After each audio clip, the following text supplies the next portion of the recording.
everybody, my dad thinks his podcast is amazing, so please subscribe, give it 5 stars or whatever, and maybe he'll finally stop talking about it. Anyways, welcome to Sobriety.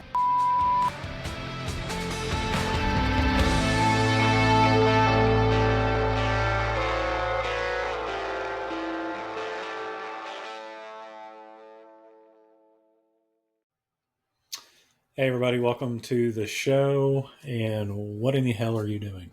I'm uploading something to YouTube Shorts. I just figured it out. Nice. So in addition to episodes, we're doing shorts now? Yeah, it's just our reels on YouTube Shorts. Nice. It's okay. We're a little late to the game, but that's okay. Nice whatever. guys finish last. At least we get there, right? Yes. Well, speaking of YouTube. Wait. Before we get started. Yes. Trigger warning. We talk about substance abuse. We talk about mental health issues. We talk about eating disorders, self-harm thoughts. Literally nothing is off topic. So before we get started, we just want to tell all of our listeners out there that if anything is brought up, makes you feel a certain way, definitely prioritize your own mental health first. And with that said, if you are listening and you stick around, make sure you like, comment, subscribe, share. We're on YouTube, Apple Podcast, and Spotify. And let us know if you see some of our YouTube shorts. We're new to it. We just want to make sure it's getting out there. That's right. With that said, I'm going to finish uploading this because this is what we do. That's important shit. Yeah. It is important. Come on. Like, subscribe, review on all the platforms. We'd greatly appreciate it. I know I've said this a million times, but I'm ADHD. So if I don't upload this right now, it will not happen. It won't happen. What are we talking about today, Ryan? We can talk about an array of shit. It's just us going on with me or going on with you right now. It's just us today. We have no guest. Yeah, not today. But we got a hell of a lineup. We've had some great guests this season, by the way. This has been amazing. Agreed. It's been phenomenal. We've had guests that are authors, and speaking of authors, so I'm an avid reader, you know that, but I couldn't buy that book, the book by new book by Mel Robbins. It's called Let Them. Mm-hmm. It's like all the craze, all this bullshit. And I thought, well, okay, so if I can't get it, I'm going to go ahead and listen to it because it gives me something to do, working out, whatever, sitting on the treadmill. And I'm through like the first 10 chapters, and I swear to God, Mel wrote this book for me. I think everybody says that about her book. It's phenomenal. Yeah, because it's like the most basic fundamental things that you know you need to do, but someone is saying it out loud and giving you validation. Maybe. It's amazing. I just can't what it really relates to is all the shit going on right now. With me and like with some family stuff going on. Mm-hmm. And it's not just like, you're removing people. You're saying let them, but let me. That's what I like about it. I like the let me part. Mm-hmm. So, even though you're, letting them carry on like toddlers or doing whatever they're going to do, you're going to rise above it. That's where the let me comes in. And I really like that. I wish I'd had this a long time ago. Or maybe it's been there a long time ago. I just never seeked it out or had the bandwidth to do it. Sought it out, whatever. Sorry. Anyway, but Mel, if you're out there and you want to come on the podcast and talk to me about it, I'd love to, because so far it is absolutely amazing. They actually did a book club on Reframe about it, which I wish I would have joined. I'm behind right now, though, because I'd like to dive deeper into it. So anyway, it's phenomenal. I love it. I recommend it. Yeah. So far, I'm not done with it. I'm only 10 chapters in. Well, it goes back to kind of what we were talking about in like previous podcasts. It's the traffic situation thing. Mm-hmm. So first of all, I will challenge you to quit or to stop putting your own narrative on other people's behavior. So when you're just like, act like a toddler, well, that's still you reacting to a situation, right? Like, it's true. Behavior is subjective.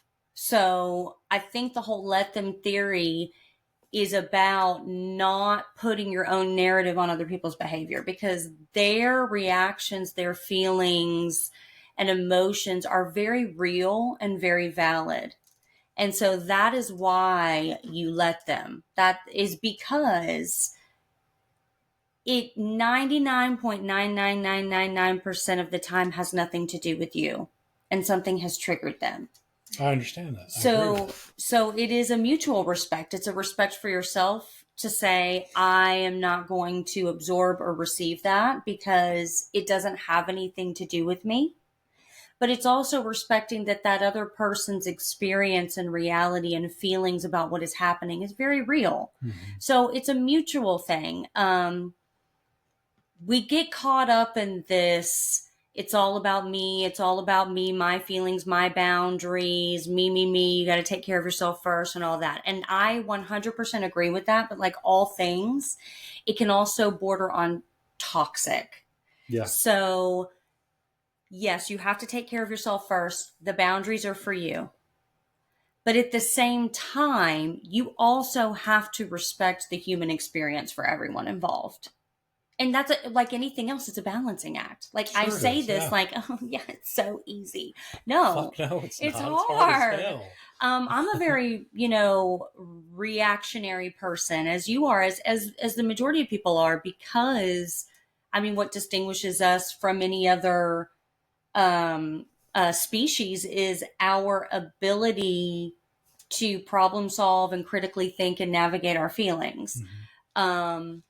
The issue with that is in the moment of feeling those heightened senses, your logic sort of gets drowned by the emotion. So for me, and I'm just going to say for me, the let them theory, it is about let them feel, react, say, experience what they need to, because who are you to tell someone else how to feel?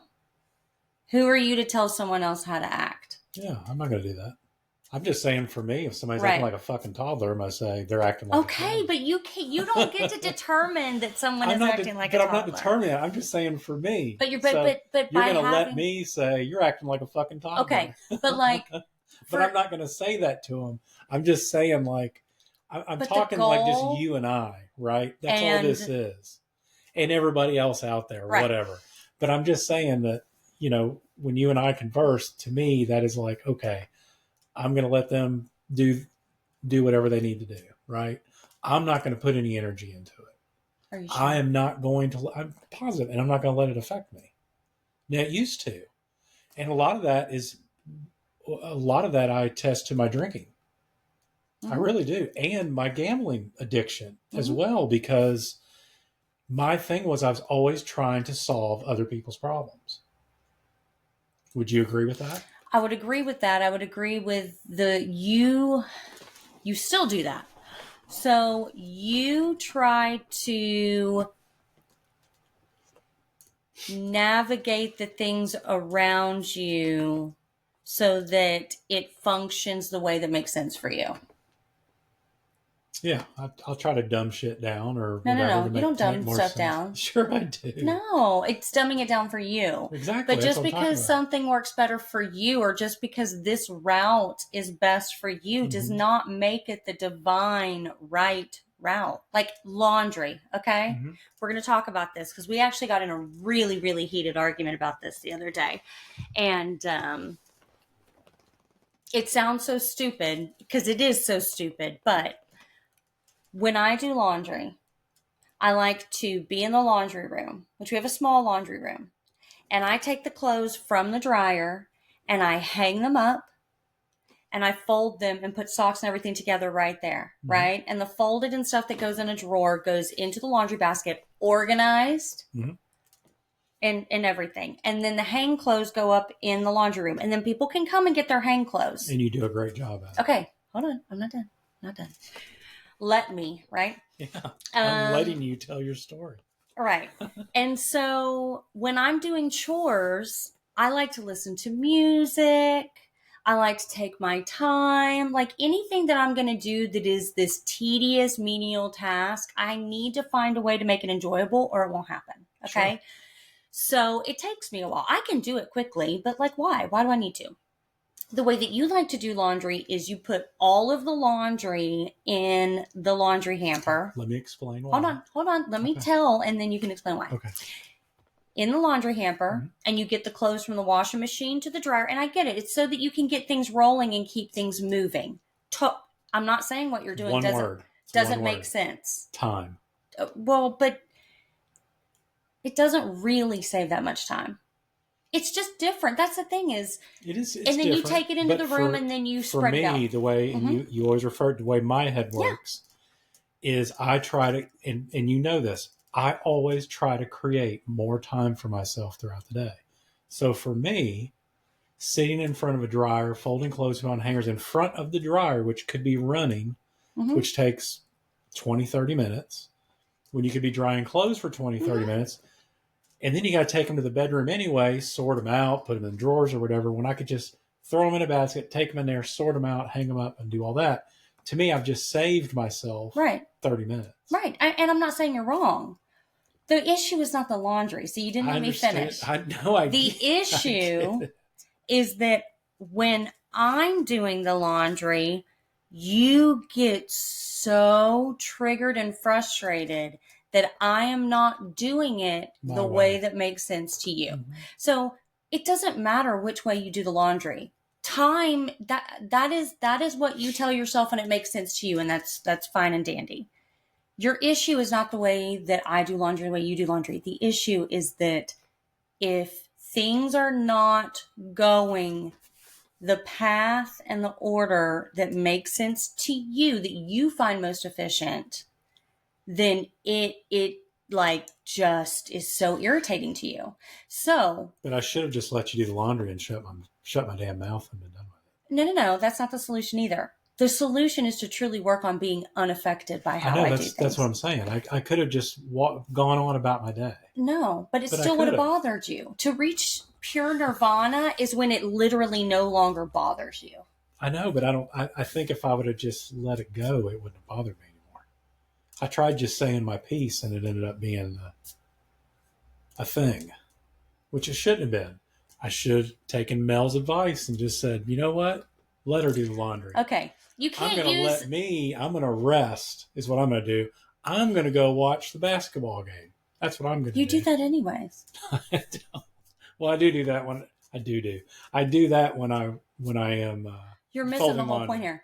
First of all, you can't let the let them theory like apply to everything in your life. Okay, that is just not how that works. I was just saying that because I brought it up. I think it's a great theory. That's all I was saying. I was saying it because that is a perfect instance where I could say, let her do the laundry. Ask me how many times I sit there and think, oh my God, he's doing the laundry. And I sit there and let it bother me. You don't think about it. Never. Because I don't give a shit. I know. I just like to get stuff done. Listen to me. The laundry could sit in the dryer all day long and it wouldn't bother me. But that bothers me. Right. But nobody's getting hurt. Nothing's being bothered. No, I get it. I understand. You win. I get it. There, there it is. Fine. There's the bother. If you want to do the laundry, you do It's the laundry. not about winning or losing. And it's not about laundry. If you want to keep the light on in the closet all day, hey, that's fine. That's okay. I can go turn it off if I want to. Right? Had a lot of episodes in between that first one, I'm just saying. And it still happens. It does, unfortunately. I think the takeaway here is that you allow things to interrupt your peace to a self-deprecating degree. I agree. But I'm getting better at it. Uh-huh. And my It's a practice. my therapist is really helping me with that. I will say, big time, and thank you to my therapist out there. I won't call her out by name, but the driving situation has changed dramatically. It has. Especially with as much as I drive. You know, when I travel out of town for work, I never get pissed off, upset. Somebody cuts me off, whatever. I just get over in our lane and screw it. And I'll just listen to music, listen to watch basketball games, listen to our podcast, just whatever. I just do that now, and nothing really bothers me on the road anymore. That's good. Which is odd, because I thought that would be something that would take a long time to fix. Well, Now I just need to talk to her tomorrow about the laundry situation, see what she has for me to work on for it's that. not the laundry Maybe have a situation. worksheet or something I can work on. It's not the laundry To situation. figure that out. Now. Listen, in all honesty, like, we're teasing each other, but in all honesty, like, of course you have to stay moving. It's that you always have to be moving and you always have to be doing something, because in recovery, that moment of stillness or silence is scary, right? Yeah. And so I get it. It's a comfort thing. Something that you brought up, something you need to work on. I'll bring up something that I need to work on. I'm somebody who, when there is any sort of, like, I don't want to even call it confrontation, but like something that needs to be addressed as far as interpersonal, I want to hash it out and get it done right now. I am like, we will sit here and talk about it, argue about it, cry about it. I don't care. I do not care. I don't care what it takes. And then when we walk away from it, it's done. It's over. It's done. There's resolution. I don't like to let uncomfortable things linger. And you are one that you have to sit in it, and you have to, like, I got to think about it. And again, here's another thing. There's no right or wrong, because I'm trying to make you do something the way that I want to do it. And some things, and we say this a lot, some things you don't compromise on, right? Like, there is no compromise between those things. The compromise there would be to give you a certain amount of time or whatever. But I think that it goes back to the let them. So why do I feel the need to have some big resolution? Why can't I let you have your space to, like, feel what you need to feel and be upset and recognize that he just doesn't want to be shitty, right? Like, you don't want to react emotionally. So you just need no external stimuli. We get caught in our emotions. We're human beings. It's part of it. Oh, I still get caught in them all the time. I mean, I can still be an asshole every once in a while, but at least now, unlike before, I recognize it. I often journal about it, which that's been a big help for me. Even throughout the day, used to you just journal in the morning, journal at night, whatever. But now, when things bother me, upset me, if I don't feel right, I just write shit out. I write what's bothering me, what's wrong. Am I feeling something? And I'll write it out. And usually once I write it out, everything's fine. Then I realize it's not worth dying on the hill of laundry, that my way is right. But it does take some time. It's not something that just happens, instantly. No. It's all work in progress. Well, all behavior is practice, right? Like, it's a practice, like the whole let them theory. And we're going to, keep it on that, is you let them, because that's how you practice being unaffected, is you let them. And then eventually, over time, practice becomes behavior. Right. Until one day something happens and you don't even realize it until it's like in retrospect, and you're thinking, it's not that I let them, it's that it legitimately it legitimately didn't bother me. Have you read the book? You haven't even read the book, have you? I don't need to read the book. I was going to say, I'm impressed that you're like breaking this shit down very well. I know. So I don't know if you actually you've read the book, the Cliff Notes version, or what. No. So it's just kind of it's really good. I'm enjoying the conversation. I started my mental health journey a really long time ago, and trauma makes us really, like, smart and intuitive. That happens too. Well, I think too, just not to get into it, but with the things that I have navigated and dealt with, like, yes, in your drinking, but outside of that, just like my own stuff.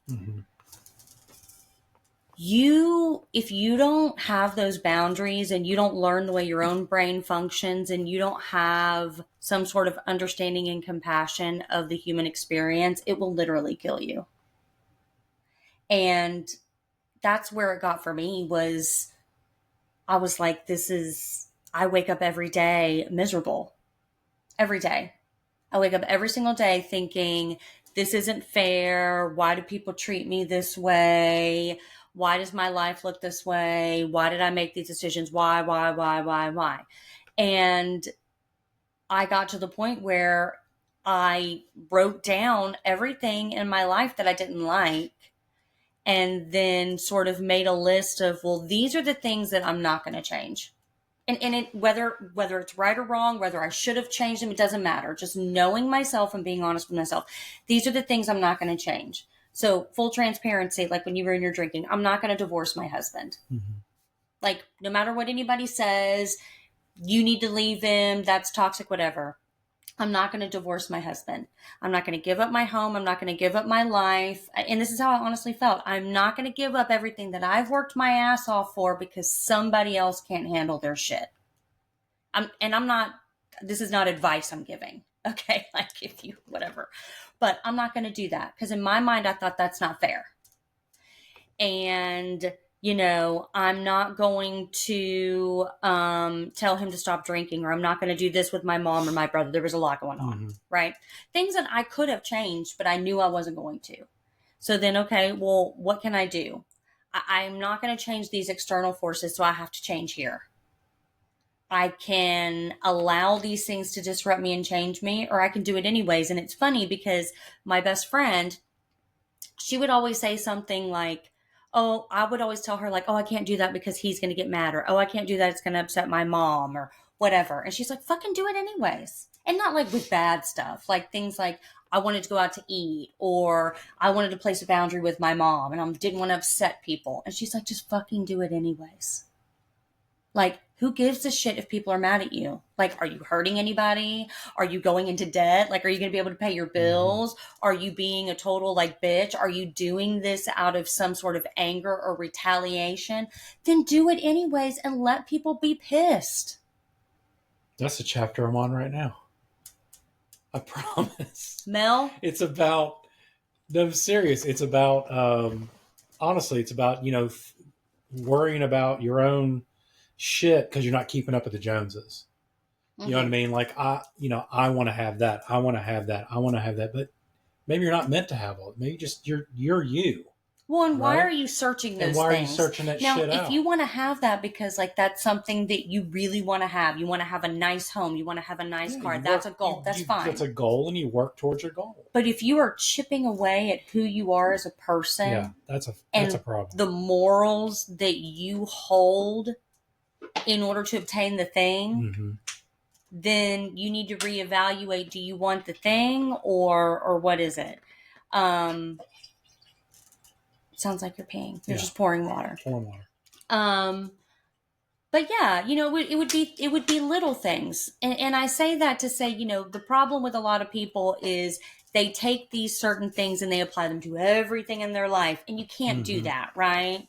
Like that's like being like, I'm going to go key her car and she's going to be mad at me. And you know what? Fuck her. I'm going to do it anyways. Is that still a thing? I don't know. I was going to say egg a house, but I thought that made me sound really old. So I said key a car. Fucking car. Have you ever keyed somebody's car? No. I haven't either. I just remember that when you used to sing karaoke, it was a Carrie Underwood song. Oh, yeah. Didn't you say you used to put a key in the dude's truck or in his car or something like that? Put a key in the dude's truck? No, yeah, that'll get him. No, she keyed it. That'll really get him. Go put a key in the truck. That'll get him. That'll show him. Wasn't that it, though? You know the side. I dug my key into the side, yeah. Boom. There you go. So I've never keyed it. I'm a rule follower. Since when? I am. That's why I'm such a bitch. Is because I'm like, you can't do that. That is not the way it works. No. No, sir. You can't do that. I am a rule follower. Oh, God, I about choked on that one. It's true. I'm a rule follower. I am. I'm like, leave room for Jesus. Like, that is not how it works. Seriously. The only time I don't follow the rules is when it comes to social injustice. It's going to catch on fire in a minute. That's okay. No, it won't. You know why? Because I've turned all of the fart fans off, and I've replaced all of the Bath and Body Works plugins, and we're good. It's fine. And changed the battery in the smoke detector while I was out of town. I did. Fuck that thing. Oh my God. Listen. Like it was really windy that night. I already wasn't sleeping really great. And then the power went out and it was like 3:30 in the morning. Okay. That's usually when it happens. And it started beeping. And of course it's the one in our bedroom. Yeah. I was like, you've got to be fucking kidding me. So I want you to imagine me in like a t-shirt and underwear, like in the dark. Because like when you wake up in the middle of the night, you don't want to turn all of the big lights on. Well, we had a big light story. I don't like big lights like on my best day, let alone in the middle of the night. So you want just enough light so you don't like, kill yourself or impale yourself on something. But, and so you can see, but not enough. So I did that. I have to get like said ladder out and I can't find the little step stool. So I get the medium sized ladder, which I guess is a paint ladder. I don't know. And so I get that 3:30 in the morning and I'm trying to be quiet, and I'm like, fuck this piece of goddamn shit fucking thing. And I think I have it, right? And it quits beeping. I think it's taunting me. Like it was like, you know what? I'll be quiet. Wait till you go back to bed. I'll show your ass. No, it was even worse. So it quit beeping. It legitimately quit beeping. Okay. I was like, okay, we're cool. Go back to bed. And so I get up the next morning and I shit you not, I am walking out the door to take the kids to school and beep. I was like, you've got to be fucking kidding me. So I thought it was a different smoke alarm, and it's not. And I walked in, and I literally had a conversation with the smoke detector. I was like, listen here, motherfucker. You'll shut up, or I'll make you shut up. That's right. I swear to God. Eliminate your ass. Well, and what happened was I had put the battery in. The wrong way. The wrong way. Yeah, it happens. But why did it, why was it quiet for so long? Why didn't it be like, bitch, you put me in the wrong way. Get the fuck back up. It's one of those things you just can't explain. It's like, sorry for all the cuss words. It's like cell phone batteries. You just can't explain. See, you can't let them theory. Like, I can't be like, let the smoke detector. That's right. And that thing, that's an inanimate object. So I can motherfucker that thing till the day is long. And no one gets hurt. No one got hurt. The battery got replaced. It works. I even did a little test alarm, and then it set up all. It was a whole thing. Amazing. Yeah, sorry. That was a long rant, but it really fucking pissed me off. Like, I was so angry. Thank God. Well, I shouldn't say thank God I was out of town. It wouldn't be as funny if I was in town because I'd have been one changing it. So luckily I was out of town and was able to enjoy some humor. That is probably the only time that I wish I had a camera in our bedroom because I swear to God, I would have been like, I have to go back and watch that. Great. It was pretty bad. But I'm able to laugh about it now. That's good. Sure. That's good. Those are the things that get on to me. If it were a human being screaming at me, I'd be like, look, you put your own battery in upside down, okay? That's not my problem. Right. You should fix that. You should fix that. Oh, Lord. Let them. Yeah, let them. Trying to think what else has been going on. Right now is what were you going to say? Can I have a sip of your water? Yeah. I'm parched. Right now is a weird time of the year for me. In March. For those of you who don't know, not only do I have an alcohol addiction, but I have a gambling addiction. Very bad one. And I haven't done that in 2 years, so I'm good there. But March is always tough because of basketball. I'm a huge, and you know this, huge college basketball fan. And when I say huge, I'm the guy that will watch Pepperdine and Santa Clara, who probably, most people have never heard of, at 10 o'clock at night on a channel that you can't even get on your cable just to watch the game. And used to, I would gamble on those kind of games.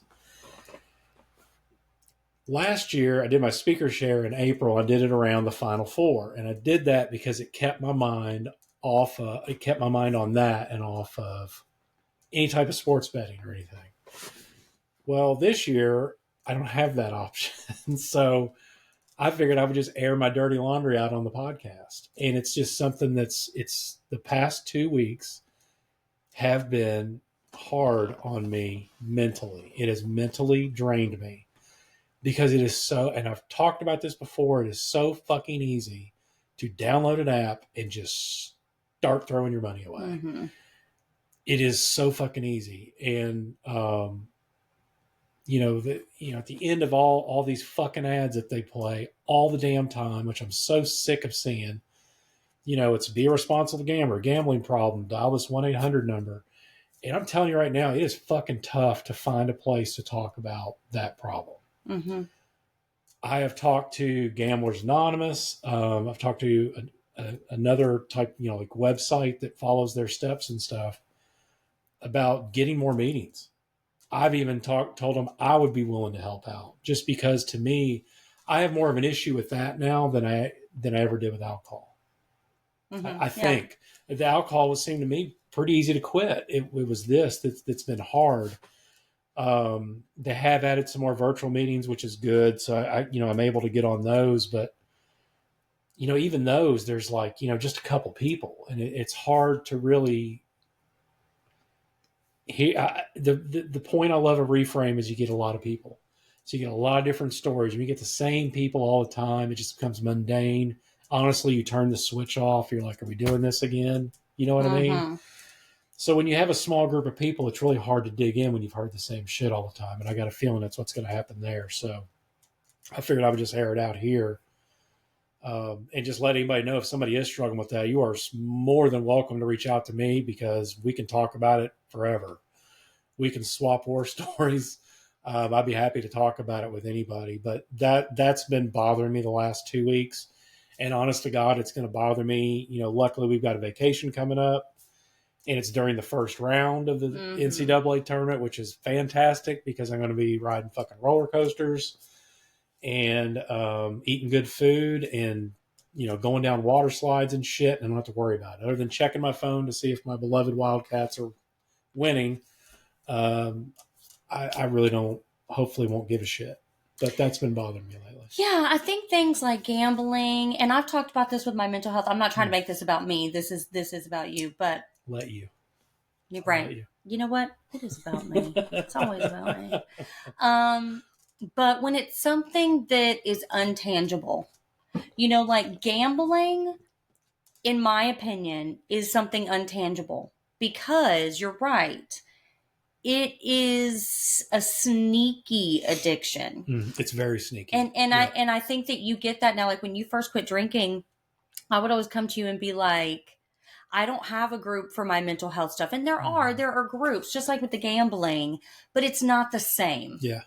Because when there's not a substance or something that you are taking or choosing that is altering your brain chemistry, that makes it so that it's technically not your fault, which gambling and mental health is all the same, but we haven't quite caught up there yet. It's not as easy to find support groups because with things like that, and I'm going to say gambling is more of a mental health issue, right? Like, because it's not even that you like gambling. You're obviously chasing something. Yep. Yeah, it's a dopamine, or it's the same thing as any other mental health thing. It is just so hard. It's like trying to wrap your hand around air. Like, it's there, like it's everywhere. Like it's suffocating. Yeah. But it's nowhere. Yeah, that's the thing. That may not make sense, but it is. And like and the thing is there's all these little things that you really don't notice it. Like carnival games. Okay, so this is what I'm talking about. So carnival games is a sign of gambling. Was it? Okay, so I bought this VR system to play golf, which is crazy, right? That alone, it can be addicting. It's really cool. But like last week, they send me an email that says, you build up all these coins and shit, right? Well, now, like, I can play you and I can gamble my coins against yours. And I'm like, I know it's not real money, but you're getting to that. And I swear, and kids play this stuff, and it's all the same shit. And it's not cash, it's not money, but it's leading to that, because what it's doing is it's getting you addicted to that rush of winning. Gumball machines, like even Main Event, like places like that. Not to call anybody out, sorry, but I mean, but it's you're the right. same. And I can't do those things anymore. Like I hate the fucking lotto. I don't get it. Because our school systems are still all fucked up, even though the money's supposed to go to it and pay teacher, whatever.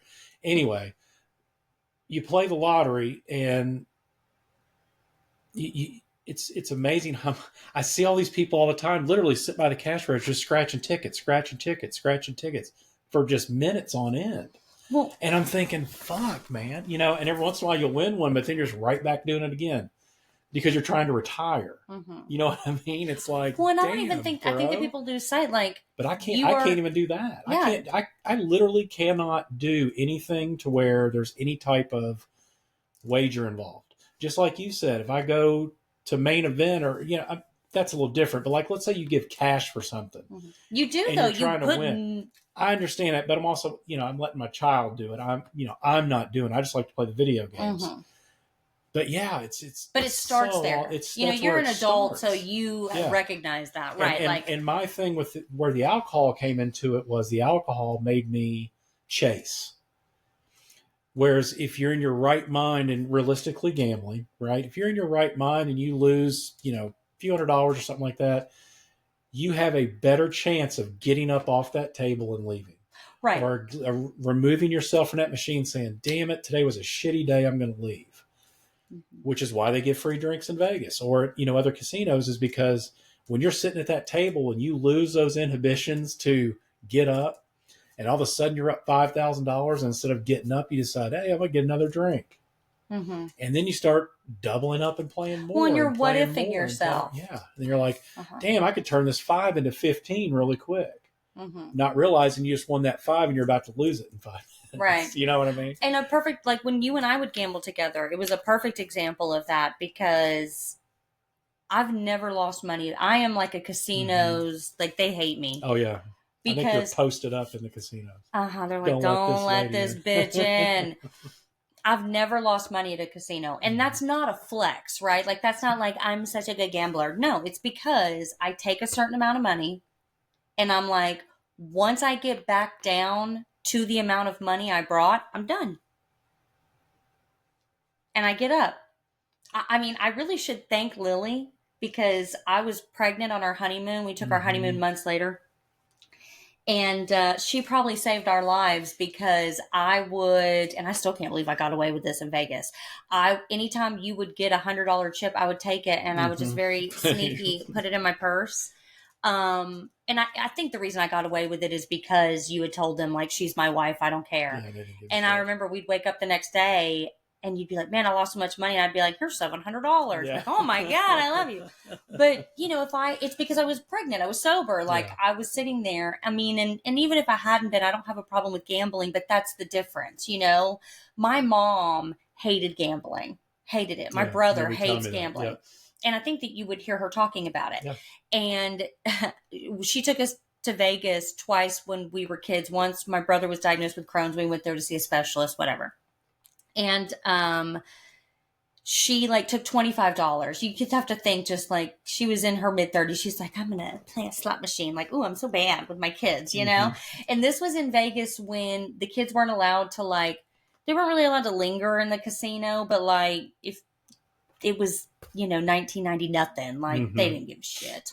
And she put $25 into the slot machine. And it's when you pulled it and everything. One-armed bandits, yeah.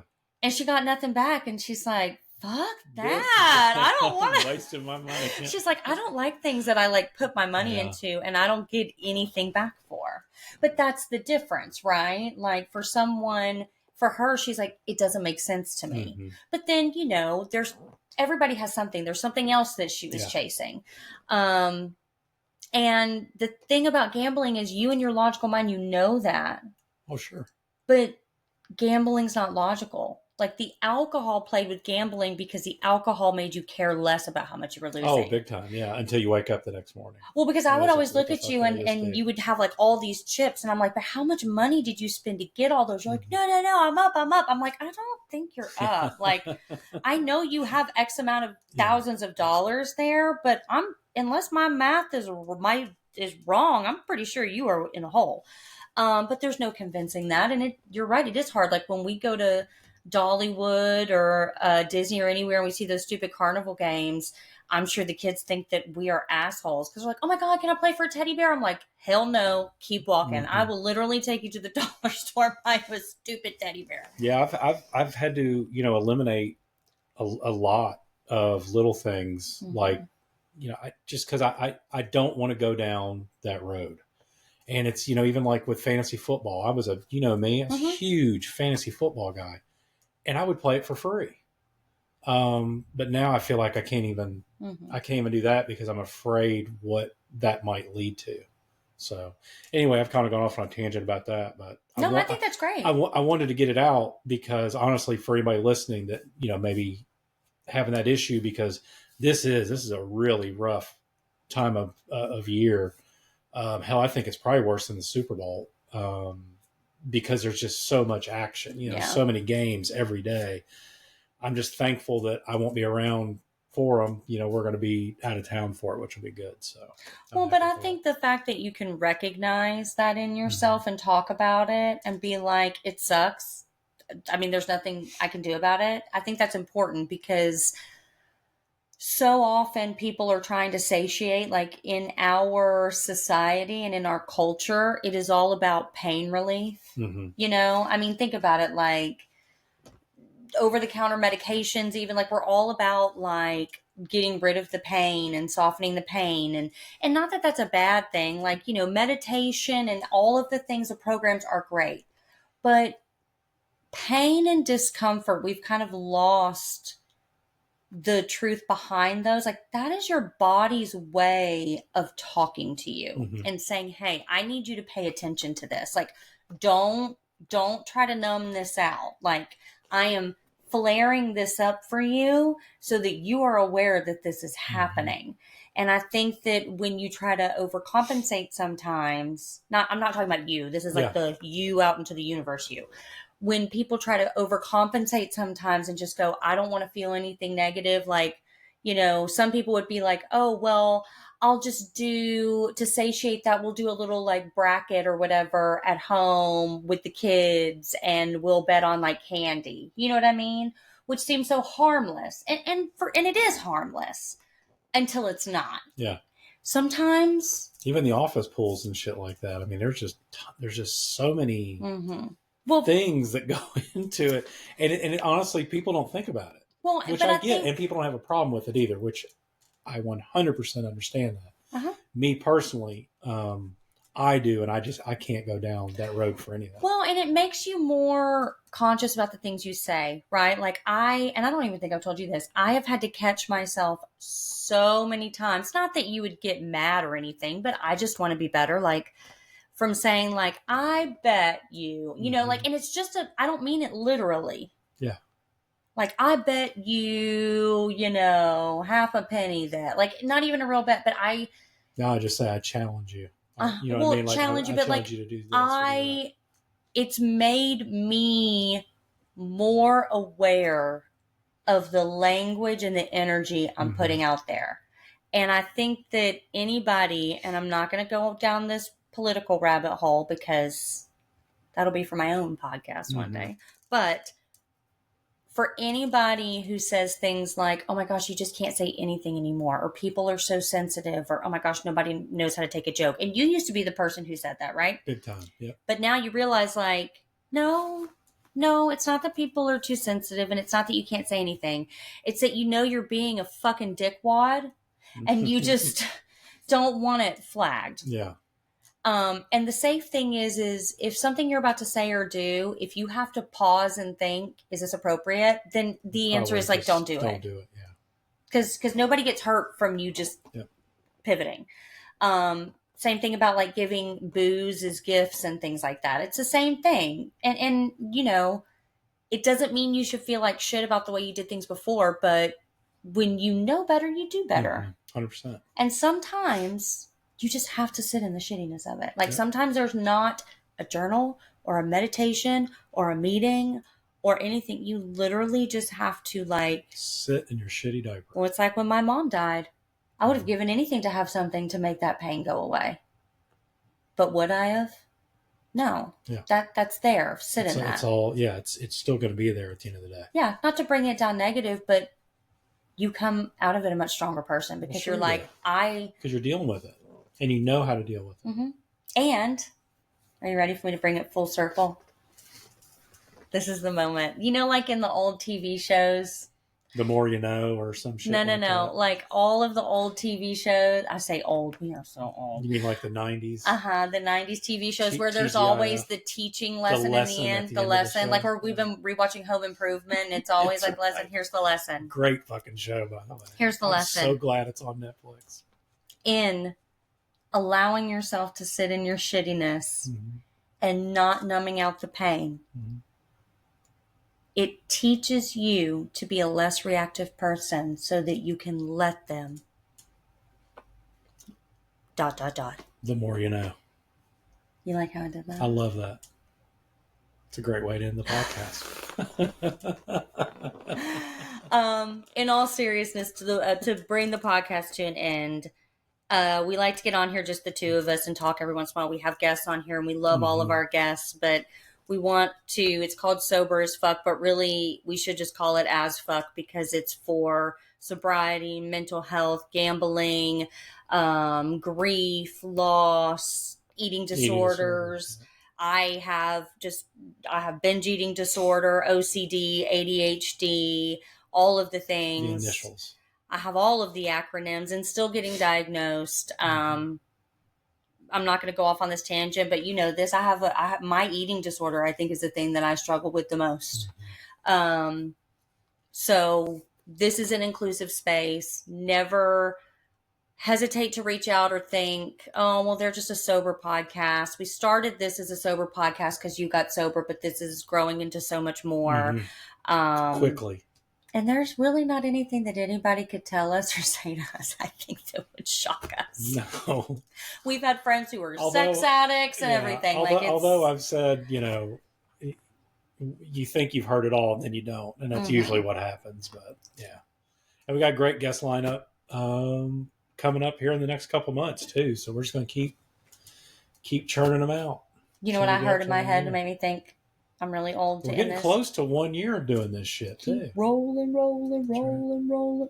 Keep rolling. That was part of my workout regimen for a long time. Come on. Name that band. God, give me a break. You'd be shocked at how many of our listeners don't know. Whatever. All right, guys. Don't forget. Do all the things. Subscribe. Review. Share. Keep our content free. We don't want to charge you, so share. Okay? Peace, love, and soberness. Bye. See you guys.